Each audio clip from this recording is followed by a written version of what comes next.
C'est la pré-rentrée, l'heure de se remettre dans le bain pour ces jeunes inscrits en première année d'études de santé, la fameuse PACES.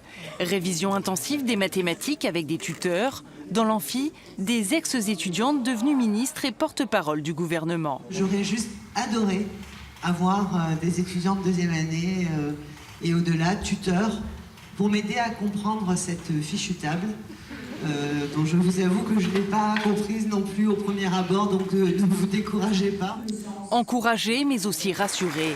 À la rentrée 2020, la réforme du cursus de médecine entrera en vigueur. Au programme, un concours nouvelle version et plus de souplesse pour se réorienter. On fait en sorte que le concours ne soit plus uniquement fondé sur des QCM.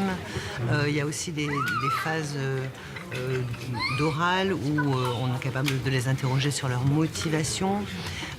Et ça leur permet, lorsqu'ils ont validé l'année et néanmoins échoué au concours, eh bien de pouvoir passer en deuxième année et de représenter le concours à la fin de cette deuxième année. Je pense que c'est rassurant pour des jeunes de se dire qu'il y a toujours des voies de secours.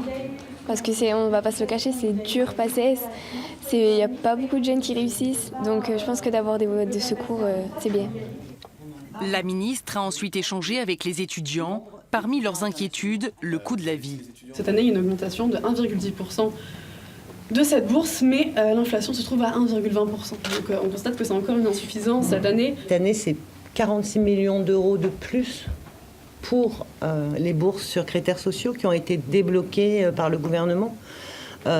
C'est 217 euros de sécurité sociale étudiante qui n'existent plus, que les étudiants n'ont plus à payer.